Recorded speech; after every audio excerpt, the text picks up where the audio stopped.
there was a win right there for BC, but down the stretch, they were not able to do what they needed to, and they're now 0-2 in the ACC. We're going to talk to Beacon Street Ball, find out what happened in this one. You are Locked On Boston College, your daily podcast on the Boston College Eagles, part of the Locked On Podcast Network, your team every day.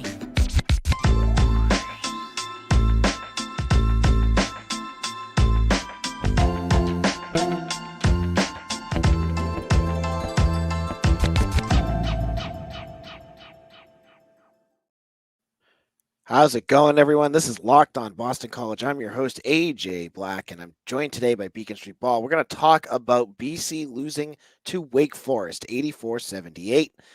Beak, how's it going? It's going. That's probably the best way to describe it. That was a tough one. I don't have a lot of positives to take out of that one. It stinks. You know, this is a team that started 9-3, and now we're 9-4, which, you know, isn't really all that bad. But 0-2 in the ACC with 3 straight road games coming up. I think anybody would be right to be sitting there and say, hey, listen, we could very easily be sitting at, 9-7 and 0-5 in the ACC, which is, I don't even think failure would be a strong enough word. That's just an absolute disaster. I saw some people online saying, we're wasting away Quinten Post's senior season. I think, he probably feels that way if I had to guess. I think a lot of the coaching staff probably feels that way if I had to guess. So, it's really, really disappointing. I think if you're somebody like me who tries to find little moments in the game for where things flipped, 3 really stand out. So you had the lead in the first half. I think it was 24-14. Yep. And there were some substitutions made, most notably Post comes out, which I was okay with at the time, but they took Post and I believe Claudell off the floor, leaving only Zachary. Zachary was playing pretty well at that time, but I think if we learned anything in the St. John's game, and we definitely learned in the NC State game, it's that you have to have 2 of the 3 between Zachary, Post, and Claudell on the floor. And that 10-point lead, quickly shrank back to 4, put Post in, had the lead at half, but, any type of sort of stepping on their throats, if you will, was gone. And then obviously to open up the second half, I liked what Steve Forbes did there with the 2 bigs, because he realized, as any other coach has realized, especially most notably in the Loyola Chicago game, which is that you really don't have to guard Prince outside of about 8 feet, and that might even be being generous with the way he's shooting the ball right now. But he shot a half-court shot earlier. Yeah, exactly. Yeah, hit it in practice. So that's I guess good for something. But yeah, I mean they're not defending him right now at the line, and that's not even a knock on Prince. That's just coaches understanding the tendencies right now. And the 2 bigs was really, really smart, clogged up the lane. Post I don't think scored till about the 8 to 10 minute mark in the second half. And then obviously down the stretch, right, you're down 10. Claudell puts the team absolutely on his back, and then he hits one of the better pull-up jumpers that I've seen in crunch time in probably a decade, to cut it to 1. And you've got time. You don't even need to foul, which is the dream from a coach's standpoint, and probably should have used a timeout, in my opinion. But then Glock loses his guy in the corner, and I don't even necessarily blame Glock, because I thought they were out of rotation from the jump there. Zachary was on Hildreth, which I'm fine with, because Claudell was having major issues from a size perspective. But I didn't like the way the rest of them were lined up, and what that results in is guys over helping, and that's exactly what happened. And credit to Wake. I don't know who the guard was who made the pass, but credit to them for making the pass, which a lot of guys don't do at the collegiate level, and then credit to the kid for hitting the shot. And once it was a 4-point game with I think 11 seconds to play, and Mason turns it over, but the game's over by then, and that's tough. It's an absolute backbreaker.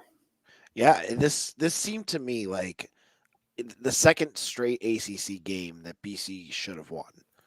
The NC State game down the stretch, they had the opportunity to put that game away, and they weren't able to do that. This game, they had the opportunity down the end and they weren't able to do that. Is there like a common thread with the first two games that you're noticing, or has it just been? Yeah, I mean, I think the free throw shooting was bad again, right? You're going to start there. So 68%, 15 from 22 today. It seems to me like the theme is more timely missed free throws. The percentage is bad. I'm not going to say it isn't, but um, Glock missed a free throw to tie it up, I think in this mid 60s. Yep. Hand missed a couple of big ones. And then after that, you just look at I want to say consistency is probably maybe intense. Consistent intensity might be a better way of putting it. It's a team that when they're on, man, they are really, really hard to beat. And they were on for 38 minutes against St. John's. And those 2 minutes where they gave up the run, they came back and they won that basketball game. But tonight, you could make an argument they weren't really on until the last 3 minutes and 45 seconds. And were they even on? Because Claudell Harris may have been the only guy who was on and put the team basically on his back there for, I don't know, call it 2 minutes and 45 seconds. And it's tough. It's tough to play, 17 pretty average minutes at best and come away with the win. I don't think Wake's that good either. That's going to be the number one storyline as well. This is a good team, won 8 in a row. I don't see that. This is a team. I think Virginia Tech's bad. They just beat Virginia Tech, but this is a team that was, they're just outscoring people, and that offense doesn't necessarily travel that well in conference play on the road. Obviously did tonight, but they're probably a middle of the pack team, and I thought BC was better than them. I really did. I expected to win this game by, I don't know, 6-10 points. And in the first half, that's what it looked like was going to happen. So it's just an incredibly disappointing result. In a moment, we're going to look at the defensive side of the ball because this was a major issue in this game, and I want to hear Beek's thoughts about what happened, where things went wrong, and is this fixable or is this something that is going to be going on all year? Now, at the start of the new year, every small business owner is asking themselves the same question. What's the one move I can make that'll take my business to the next level in 2024? LinkedIn Jobs knows what your success all depends on the team you surround yourself with. That's why LinkedIn Jobs has created the tools to help you find the right professionals for your team faster and for free. LinkedIn isn't just another job board. LinkedIn has a vast network of more than 1 billion professionals, which makes it the best place to hire. Hiring is easy when you have that many quality candidates. So easy, in fact, that 86% of small businesses get a qualified candidate within 24 hours. It's why small businesses rate LinkedIn Jobs number one in delivering quality hires versus leading competitors. LinkedIn also knows that small businesses are wearing so many hats and might not have the time or resources to hire. Thankfully, with LinkedIn, the process is intuitive, quick, and easy. Post your job for free at linkedin.com/lockedoncollege. That's linkedin.com/lockedoncollege to post your job for free. Terms and conditions apply. Locked On BC. I'm your host, AJ Black. This is Locked On BC, the only podcast out there that covers Boston College on a daily format. We do this 5 times a week, and we're talking basketball today. We've been talking transfer portal for a while for football, but when you have live games, man, you're going to talk about that, right? So the biggest issue down the end, as you were saying, was some issues with the defense. And Correct. I'm curious from your perspective, was this the issues they were having with rotations and getting to, leaving guys wide open? Was it more the product of Wake Forest being too talented and too multidimensional, or was it BC just making stupid mistakes? I on the surface, I think it was the latter. I really do. And maybe stupid is too strong, but just a lot of, and this has been an unfortunate staple of Earl Grant's teams. There is because of how aggressive Zachary and this year Claudell as well play the ball handler, it causes a lot of help defenders to be maybe over helping, I guess is probably the best way to put it. And then BC just gets burned time and time and time again on swing passes. It happens all the time. I thought Wake did a really good job in the beginning of the second half of basically just waiting for Zachary to overplay, Post to come up and help, and then next thing you know, 2 passes later, they're getting a good look. So that to me is an issue, but you also have to understand, like, that's what Earl Grant's going to do. It's what he's done for his entire tenure here, so that's not going to change. And so to me, then it falls on to the players to understand that that's the style we're playing, and we got to trust our guys. I think um, Wake Forest is a good shooting team. They shoot 47% from three tonight, 10 of 21. That's obviously really good for anybody, but a lot of those threes were largely uncontested. And so then you go back to BC. So I don't know. I will tell you this, in my opinion, the defense is the sole issue right now. I think anybody would say a BC team averaging 80 points should be able to win these games. And it just came down to couldn't get stopped. 48 points in the second half is unbelievable.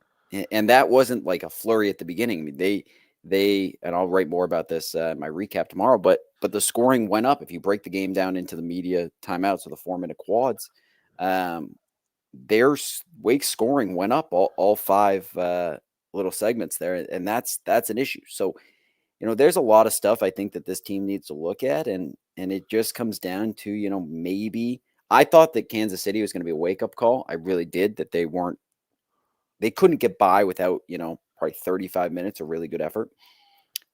But maybe this is that wake up call. I don't know, but it's really, really unfortunate to see a team with this much firepower and depth, sort of falling back into some really bad habits. Speaking of bad habits, let's talk about the timeout situation, because you kind of mentioned it in the first segment, but I want to kind of dive in more. So this is the the situation I think a lot of folks are talking about was after Claudell Harris had his, man on fire moment where he was just out of his mind, hitting everything. You had the opportunity to make one more stop, and as you said, the defense was out of whack. You thought they were out of rotation. Can you? I don't think we've talked about this on the podcast since you started coming on. What do you think? And maybe you've heard him talk about it. Is Earl Grant's philosophy around these timeouts? Because it seems like for the 3 years he's been here, this has been his theme. He does not like to pause. He does not like to like rally the troops and try to figure it out. He'd rather just keep going. What's the rationale behind all that? Yeah, I wrote about this in one of my first articles that I did on Eagle Insider, and the first thing that is important is that this is not new to BC. This is something Earl Grant's been doing, from what I can tell, at least since College of Charleston. So that's call it an 8-year sample size. He like some other college coaches, Steve Forbes tonight, not one of them. You saw him do it twice off of a make call timeout, but these guys like to hold their timeouts for two reasons. They like to hold them in case you can't inbound the ball at the end of a game, and they like to hold it for traps. Basically, you can inbound it, you get trapped, and then you need one. I think with this team specifically, that's really not something that he needs to worry about. He has that lineup he used to close the game, which was Zachary, Mason Madsen, Quinten Post, Claudell Harris, and I'm missing the fourth one, Prince of Ligby. You got 5 guys who can handle the ball at least a little bit. Really, the only rotational player who can't at least handle it a little bit is probably Armani Mighty, and he would never be asked to do such a thing. So, I don't think you need to worry about it quite as much as maybe other teams do. But it's extremely frustrating. I mean, I am hopeful that somebody in the presser asked Earl about that situation. I would love to hear his explanation, but to me, it's inexcusable. I think, is it why they lost that game? I have no idea. But, it is one of those situations where probably 80 to 85% of college coaches are calling a timeout there. Not only because it allows you to set the defense, it just calms down your team. You had a team that was down 10 points probably in real time 3 minutes ago, and now 2 minutes of game time later, you're down 1 point and you're right back in it. It's not even about setting the defense. It's just about calming your team and making sure that they understand the situation. For example, I thought they did a good job not fouling there, but a lot of teams would overplayed and fouled. And you have Coach Walsh and Coach Molinari screaming at them not to foul from the sidelines. But we ended that game with 2 timeouts in our pocket. And I can't imagine in hindsight he thinks that was the right move, but I would like to hear an explanation at the very least. Because as you mentioned, like getting trapped or needing those timeouts, that seems to happen much more infrequently than needing to ebb the flow of a big run or to slow things down and try to get yourself back in gear. I think that's the frustrating part of all this.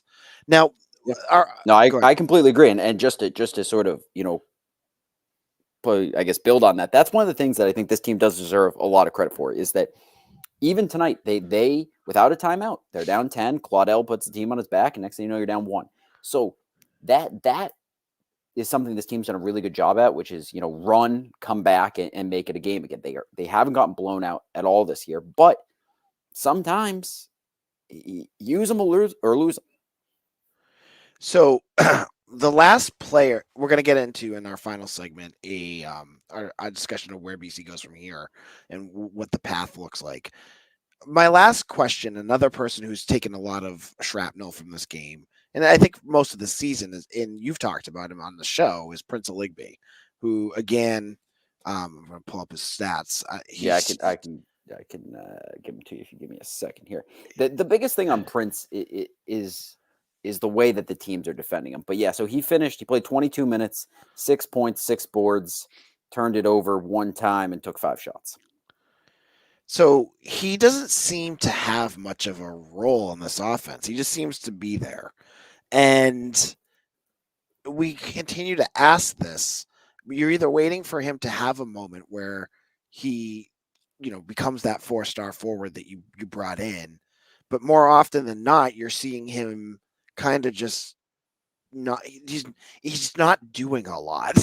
I think is what I'm That's getting probably the nicest way to put it. And at. I Yep. think I first thing I want to say about Prince is he doesn't really hurt this basketball team. There have been a lot of guys, over the last really 5 years, I would say, who have gotten minutes and hurt this basketball team. The one that comes most to mind is really, the end of Connor Tavey's career, where he just wasn't an ACC guy. He was playing the 4 and he was doing his best job, but he wasn't an ACC guy. Shouldn't have been out there. Another guy that comes to mind to me, and I know it's controversial, but Bickerstaff was not helping this team at the end. DeMar Langford Jr. probably wasn't helping this team at the end. They're not hurting the team, but they're not helping the team. And the thing that's so frustrating for me, and if you rewatch these games and you really just, which I like to do, I just sort of key in for a couple possessions on one guy. Coaches are beginning to figure out that they just don't have to defend Prince. And unless Earl's going to basically say, if they do that, Prince, you're going to shoot 100% of the time. And that, if that's what they want to try to do, I'm here for seeing if that works. But playing 5-on-4 in ACC basketball is not going to work. You even had Central Connecticut try that, and it worked against Central Connecticut because they're Central Connecticut. But if low major coaches are realizing that he can't, contribute consistently on offense, which is how I would describe it, it's a really, really tough spot to be in for the rest of this team. It is. And I see a lot of people online, saying, well, who should BC play instead? I think anybody who's watching this team closely would say it doesn't matter. I even Armani Mighty, who I'm probably a bigger Armani guy than most people, when Wake Forest goes 2 bigs, let's go 2 bigs. Armani, give Armani a lot of credit. He is He's very, looking like a very. college player now. He is. And you know what? He's not afraid, and that is something that is the biggest thing. I'm going to write a little bit about that tomorrow, but that's one of the things that jumps out to me. He's not afraid, and he's willing to go inside and try to make things happen for himself and the team, and that's just something that I just don't see a lot of out of Prince, and I don't think it's even necessarily Prince's fault. I really don't, but right now it's just they're playing 5-on-4 for way too long on the offensive side of the ball. All right. In our final segment, Beak and I are going to talk about the future. Where does BC go from here? How has this changed our outlook and everything in between? We'll be back in just a moment.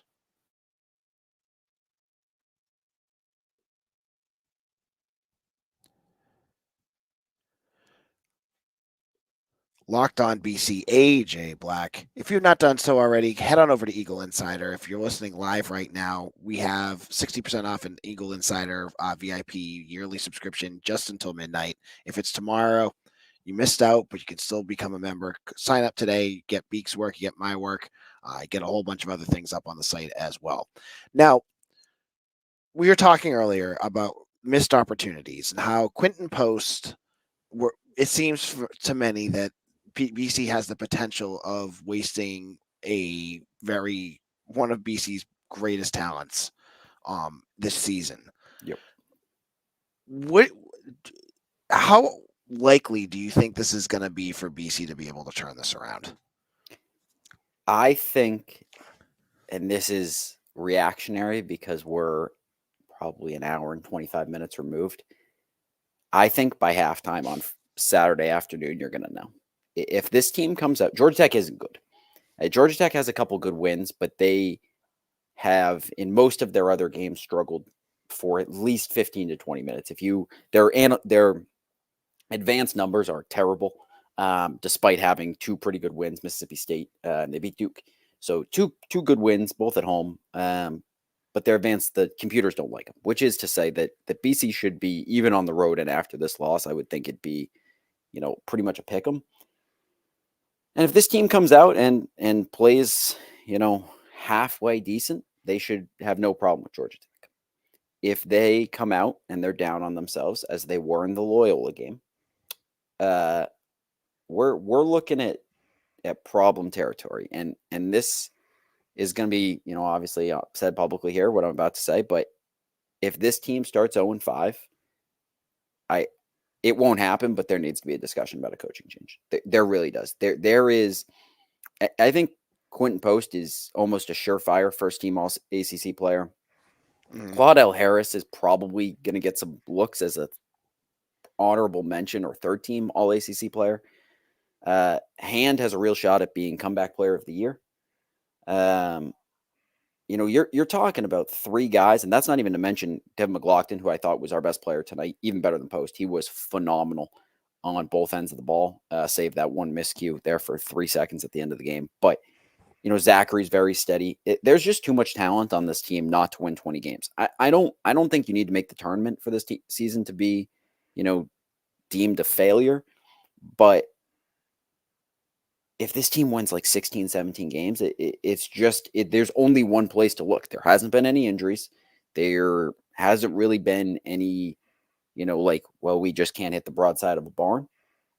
This team's played pretty steadily, and it comes down to, in my opinion, a lot of poor rotational changes and a lot of just not understanding game flow. So, I will be, because I'm a crazy person, I'll be in Atlanta on Saturday. I will be in Syracuse next Wednesday, and I'll be in Clemson a week from Saturday. So, I am very excited to see how this team comes out. And listen, if this team pulls out even 2 out of 3, and then you should beat Notre Dame and you steal one from North Carolina, nobody's going to care.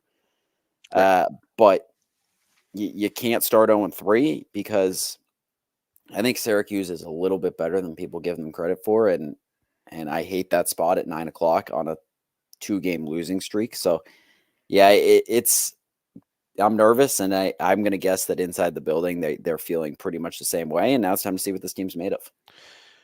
So we're going to wrap things up. This has been a tough game to finish off, but BC has a chance on Saturday, as Beak was saying, to potentially take out Georgia Tech team, and we'll have coverage about that game later this week. Now, make sure you follow me on Twitter at AJBlack247. You can follow the podcast at Locked On BC. Guys, I apologize. I have a cold and my voice is about dead. So, Beak, where can people find your work? Yeah, definitely. If I'm on Twitter, it's at Beacon ST Ball, Beacon Street Ball. If you look it up, should pop right up. Like I mentioned yesterday, if you follow me on Twitter, the game plan for content here in the second half of the year is as follows. AJ and I are going to be doing this podcast once a week. If you subscribe to Eagle Insider, you'll get my sort of breakdown of each game the day after each game. So we'll have a Wake breakdown up tomorrow, and we'll have a Georgia Tech breakdown up on Sunday, barring the plane Wi-Fi is good. And then you'll also get, I also do some live shows after the away games. Sometimes we get players in them. And so that's cool. And then we've got a lot of other cool stuff for fans coming up here for the rest of the way. So, I hope it's obviously discouraging. I do hope people at least stay on through the North Carolina game. I think this team still has the ability to be a tournament team, and tonight shouldn't really hurt. I'll be interested to see what the net ranking switches to come 12:31 a.m. tonight. But yeah, should be interesting, and I appreciate everybody who tunes in and follows along, because it helps make the bigger things possible. All right, thank you so much, Beak. We'll see you guys. We'll see you again soon. And for Beak, this is AJ Black. Thank you all for listening, and thank you for making Locked On Boston College your team every day.